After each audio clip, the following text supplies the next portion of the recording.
Welcome to Slice Property Made Possible. This season is powered by New Zealand Home Loans, local mortgage mentors who have been helping Kiwis achieve their financial goals for 27 years with proven results.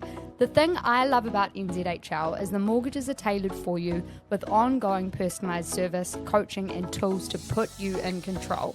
It doesn't end with buying your property, they continue to help you pay down any loans and build your wealth, which can't be said about all advisors.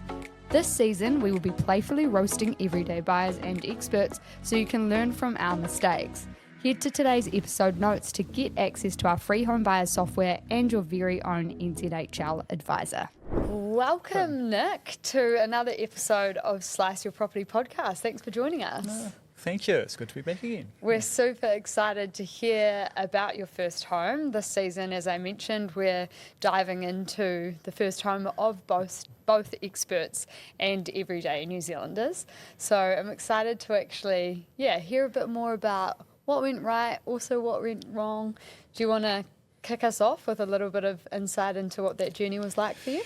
Yeah, well, I guess I was like most New Zealanders. It's like I've got to buy a house because that's kind of what you feel you should be doing. So that's a part of that the journey. Peer pressure. Yes, a little bit, and it does feel like it's a big financial investment in your future as well. So I'd had that in mind for a long time that I'd buy a house, and so I guess my mind was made up. Yeah. And I got to the point where I sort of assembled enough money back in the good old days. You only needed about a 10% deposit, and sometimes. How much was that 10% back then, Nick? You're telling your age, are you? I am a little bit. I think it worked out for me to around about $30,000. So going back a long time, I spent a whopping, I think it was about $292,000 on my first home, which at the time felt like. Yeah, it always like a lot. To be fair, it always feels like a lot, but that really wasn't compared to now. Not so much now, but it still took a while to get the deposit together back in those days. Yeah. Hey, well, good work. You're on the ladder. Yeah, thank goodness. Yeah. But yeah, what was the process like for you as well, Nick?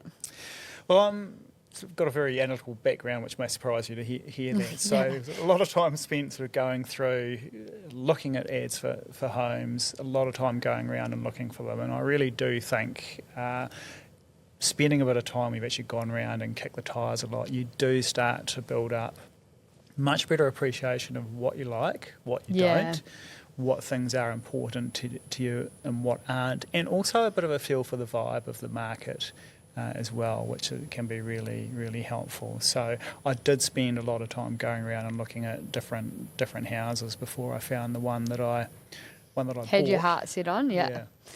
And what was that experience like in terms of actually the different steps that you took to purchase? What partners did you work with? What was that kind of due diligence journey like? Yes, well, I think the partners that I consulted with heavily was probably me, myself, and I. Probably far too much. Expert. Yeah, not quite sure which one of those got their way. I didn't know that about you, Nick. I didn't know that you thought so fondly about yourself. And I think this is probably one of my biggest lessons is that there are a lot of people who have a lot of expertise, and there are people who specialise in essentially helping you get into your first property, and particularly the role that your lawyer plays. But you just thought, why bother with that? I've always wanted to be a lawyer. Well, we're all a bit of a lawyer at heart, I guess. But I think it's just that journey of just not, probably just not appreciating what's involved in it. Yeah. I think when my parents bought their first and still only house, it was actually quite a simple transaction because they essentially bought it off what amounted to their landlord at the time. So you didn't observe. Yeah, it was a bit more of a process. rodeo back in the day, and people would buy and sell over a barbecue kind of thing. Yeah. It seemed very simple. Yeah. Yeah. So I think that's a big lesson for me. There's lots of people that you can ask. There are people I work with who a lesson that there are other people that are smarter than you. Yeah. Well, I think the older I get, the more I learn that one. I think my kids teach that one pretty much every day. That's interesting. I feel like sometimes the older you get, it's the other way around, and you don't have time for other people's opinions. And they call it the Dunning-Kruger though. You must have been at that age of purchasing your home, just like at the perfect level of naivety to think that you knew enough to do it all yourself. So looking back, there's potentially some things you would have done differently, maybe consulted some experts other than your multiple personalities.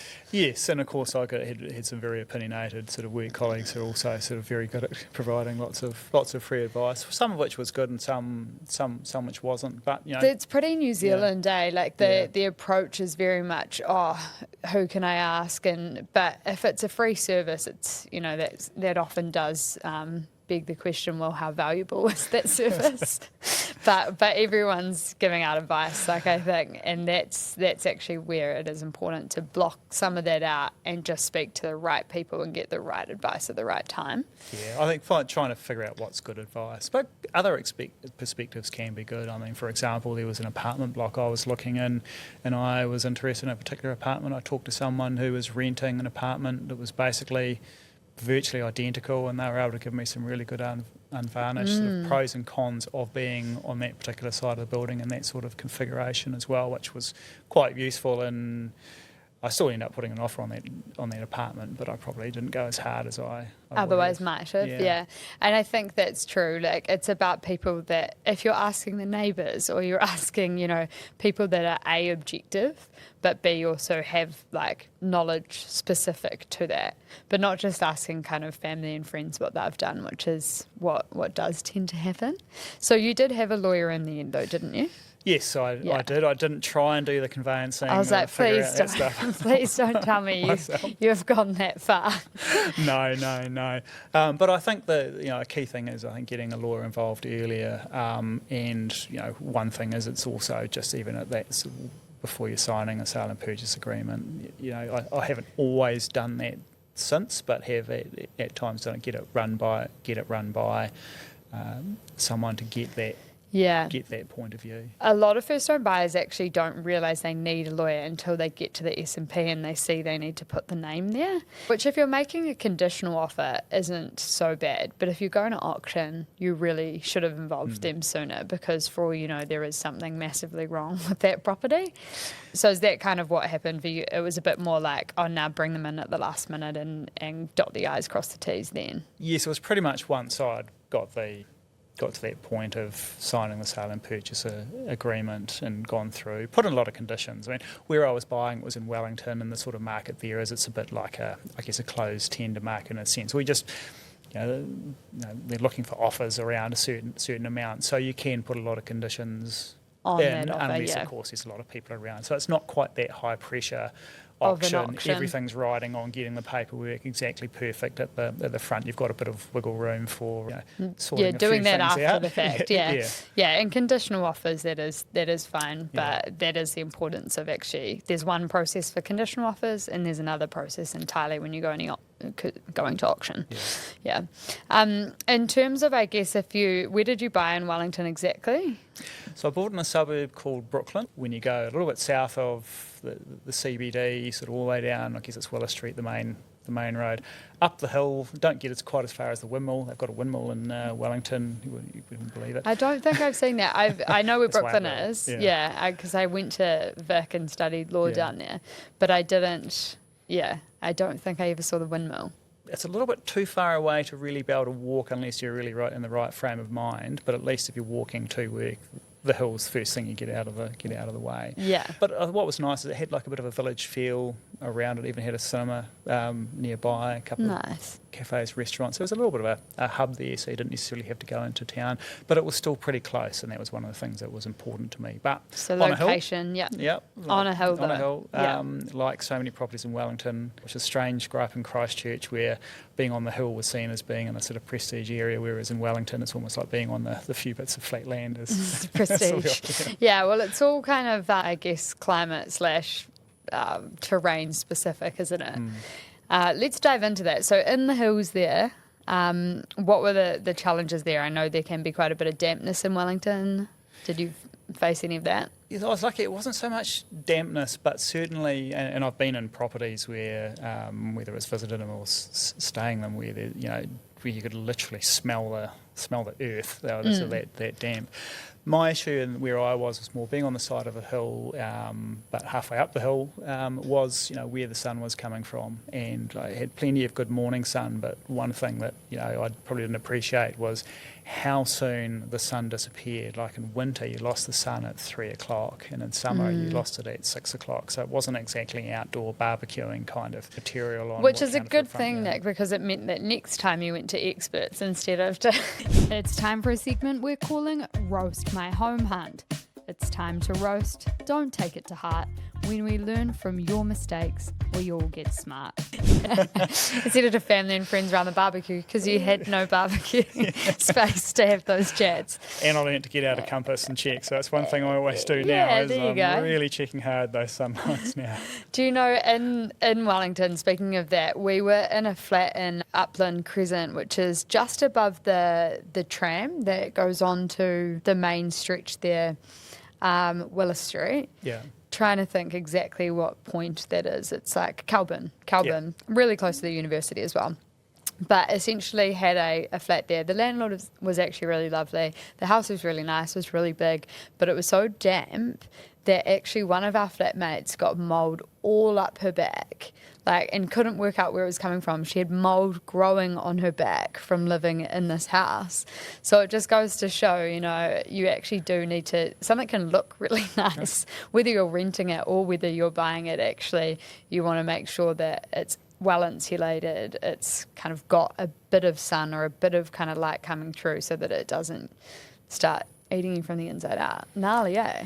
Oh, it is, but depending on where you are, those sort of climatic conditions or geographic conditions do make a really big influence, and certainly in Wellington there were just so many trade-offs you've got to run through. You can have sun, but you can't get shelter from the wind. True. Same with having a great view, and so many places are built on the side of the hill. But it's really good, Welly on a good day though, right?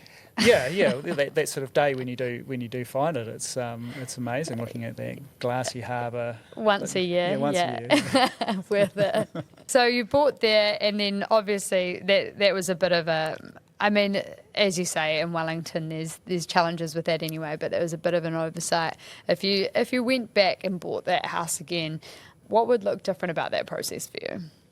Yeah, I think I would have gone through at probably different times of the day to try and get a sense for where the sun was. That was probably a big one, and I think looked harder at the bones of the house as well. I mean, the house itself was fine. It was built in 1906. It was built out of native timber, so it wasn't going anywhere. But it'd be fair to say that insulation standards of 1906 were not where they needed to be. It's got a wall suite type thing. So it's things like that, sort of really understanding how it holds the heat, the insulation, the ventilation, and I think that's one thing where obviously when you're buying like an old house, which it was, there's only so far it will go, but it's understanding what work has been done within it, because I eventually solved my heat problems, but mainly by buying this massive gas heater, which was probably depleting the Maui gas field at a much more rapid rate. It warmed the house, most of the house up pretty well. So it did its job, but at what cost? At what cost? And I think that point layers as well. I mean, everyone makes mistakes with their first home, or everyone has things that they'd go back on and go, I maybe would have handled that differently. But I think the climate piece is something that's becoming more and more prevalent, more and more important, and there's lower scale things like a bit of dampness or not enough sun coming through because it's in the Wellington Hills. I know that was always a thing for flatting. We ended up moving into apartments to avoid getting sick consistently from the houses and the standards probably at the time. But now we've also got LA fires. We've got the Hawke's Bay floods. We've got all of these climate issues popping up, and it does make you think, actually, or at least it should make you think, those in the audience, is this a house that I think is going to be impacted by an event like that in the next 10 years? Because it's not just whether or not it impacts you and you're living in it now, but also how does it impact when you go to sell? It's a very different environment, I think, from when I grew up. You did have to worry about things like floods. In Christchurch, where I lived, was in a river loop. And earthquakes. Yeah. Yes, sorry to bring the thing was, at that stage in Christchurch, you didn't really think hard about. Was this before they levelled that out? Yeah. I mean, you worried about the Southern Alpine fault, because that's a whopping fault line. But you didn't sort of worry about something happening right underneath you in the same way that you did when I was living in Wellington, where earthquakes were quite commonplace and you were living on top of a known fault line as well. So you did focus a lot on flooding because, and also in parts of Christchurch, there's a place called Marshlands for a reason as well. And that's where when we saw all the issues around liquefaction coming out of, the fact that you've got low-lying land and these water. places are called marshlands, so don't build on them. Or like they're floodplains, so don't build on them. That reminds me of a funny joke, though, that Christchurch piece. Have you seen Jimmy Carr? He was like, oh, you know what, I went to New Zealand recently, went to Napier, beautiful place, I've built that up really lovely. Went down to Christchurch, beautiful place, they've really kind of got that working. Went down to Dunedin. You know what this place needs? So bad. I hate to think about what he had in mind. So bad. But I kind of love it. But yeah, I mean, that is a natural occurrence that has been happening for years, right? I remember growing up in Hawke's Bay and all the time having to go on the doorway when I was like a 5-year-old, 7-year-old. So it's something that's known and experienced in New Zealand, but we need to actually be thinking very actively about that when we're purchasing. Yeah. Same goes with the LA fires. Like, apparently heaps of those houses actually weren't insured, and there's areas in California which aren't insured because the insurers just know it makes no sense or it's going to cost them too much to insure that. Obviously, probably there's billionaires out there that can pay the right price to get that insurance, but it is just, I guess, being very conscious and thinking about that. In terms of, I guess, what you've learnt going forward, because you've obviously bought property since and that process has looked different, what would you say are the key differences in terms of your kind of evolution? Trying to be not so DIY as well, and talking with other people too. And I think another thing is also if you're viewing properties with other people as well, you're getting that sort of second opinion right there and then. So that's helpful. Making sure you get your lawyers involved at the appropriate time. It's always amazing the checks that they do. You sort of think, I didn't think about that. Yeah. And it's always amazing when someone else does a better job than you do at something, isn't it? So it's quite a surprise. Yeah. So those would be some key things. And I think another thing is I learnt this from the first place where I didn't have any real issues, but you just sort of really get it. You need to get an appreciation of what are houses built out of, how well do those materials hold up. And I think when you're talking about in Auckland, we've been through all the leaky building crisis, and you get varying times where there are particular challenges with buildings. And it's even just learning that, look, a building may be put up, but not every part of that building is going to be there forever. And there are some bits where they have a natural life cycle and they will fail and need to be there's maintenance that's required, but it's just understanding what you're willing to take on, isn't it, really? And able to, if there is going to be a cost to replace a roof or something like that. That's really what I'm looking at when I'm looking at a building report is what am I forecasting in terms of cost and sinking into this property.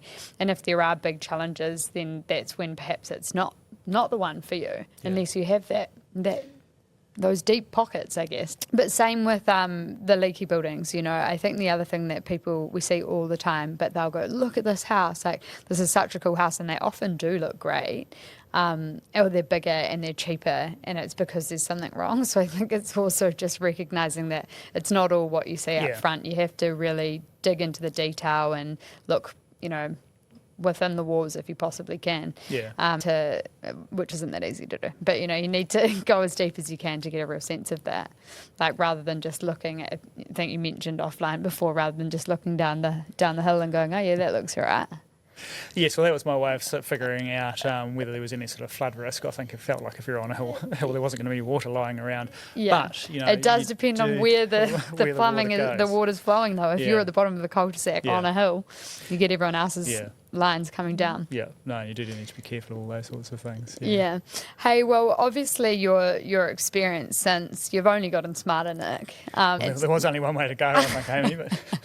I mean, now you probably don't need a lawyer because you probably can do that too.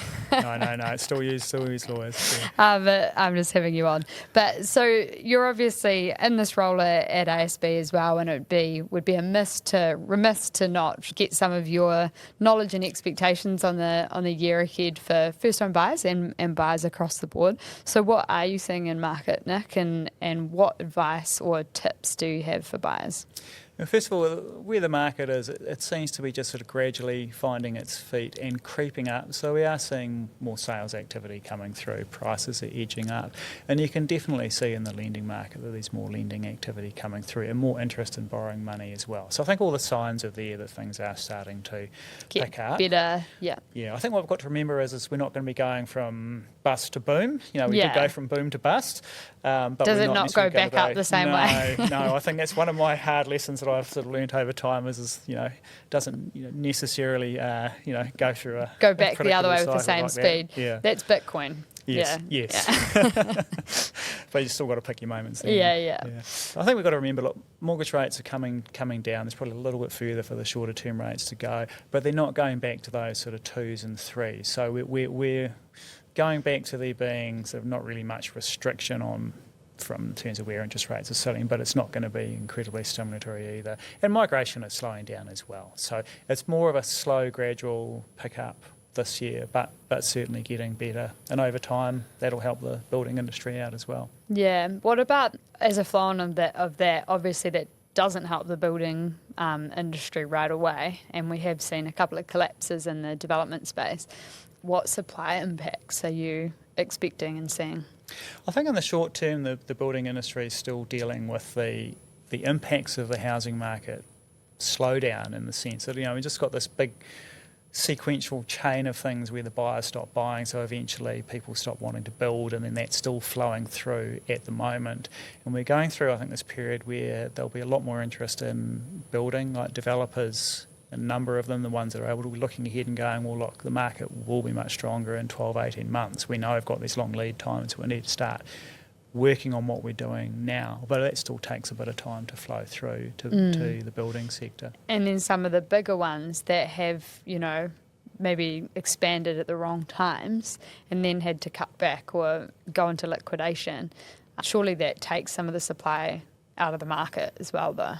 It can, I suppose. It depends. Not obviously things that have already been built, but like the bigger players. Some of the bigger players aren't moving as rapidly as a result.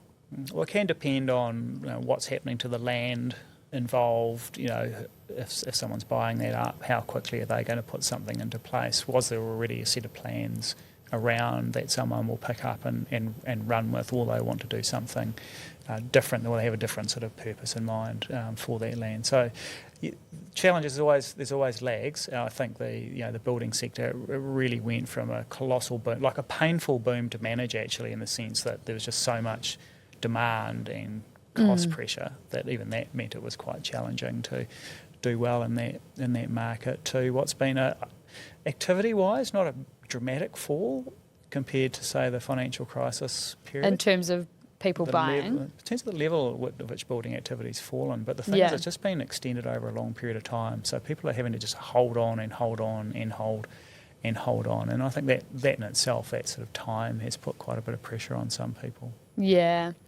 Speaking of pressure and going back to the interest rate thing, how low can we go? Well, $1 million question. So, look, our answer is we've got the cash rate. Still a little way to go, so we think down to, say, 3.25%, give or take. So that's what we'd have in mind as being like a roughly neutral level. Now, the market's pretty much priced that in already, so that does mean that those longer term rates, there's probably a bit less wiggle room for them to fall, and they're, if anything, getting knocked around by what's happening overseas as well, where you've seen the sort of the Trump trade generally pushing long-term interest rates up. Yeah. So shorter term rates, probably a bit more scope to fall over the first half of this year, but everybody wants to time the bottom, but if everybody tries to pick the bottom at the same time, that can get a bit messy sometimes. But like, say, Nick, say your refix was coming up, say next week. Would you be refixing for a shorter period or a longer period? Or is this financial advice? This could be financial advice, so I'll let you know what you should do in a minute. Off the record. Look, I think now's the time to start thinking about looking a bit longer term, just sort of balance the trade-offs. There's still merit in fixing for a short term and benefiting from some slightly lower rates. And look, if you're not sure, you're struggling with that, consider splitting it up and then fixing part of it And for a often, longer period yeah. and fixing part of it for a shorter period. And often that's a good way of balancing things out, because look, you've got some pretty good rates on offer at the moment, was, you know, from that sort of 18-month, 2-year onward mark. Yes, they may get slightly more attractive in the short term, but yeah, I'm wanting a deal. I'm really wanting I'm really wanting a good deal. You know, been sitting on some average rates for a while now, but you know, I mean, we'll see how we go. I think the reality is that a lot of that gets passed on to renters, and that's the sad thing, is that it's not like landlords just sit and swallow the pill when it comes to higher interest rates. They do pass it on, at least those, obviously not those living in their own homes, but those that are tenanting. So such a circular thing, isn't it? Well, I suppose there's a bit of swings and roundabouts. I think when rates go up, you know, landlords probably don't always pass on all those impacts and won't on the way down. Look, there is a rental market as well, so people do have some choice to a degree. So that probably dampens some of the moves. Yeah, it depends on the rental demand, I suppose. Yeah, there's been a lot of pressure on cost of owning properties to rent when you think about not just interest rates, but your council rates, your insurance as well. Everything's gone up. One other thing on that note is obviously some of the rules were relaxed when it comes to getting pre-approval, just around actually line by line. We don't care if you're getting KFC, that sort of thing anymore.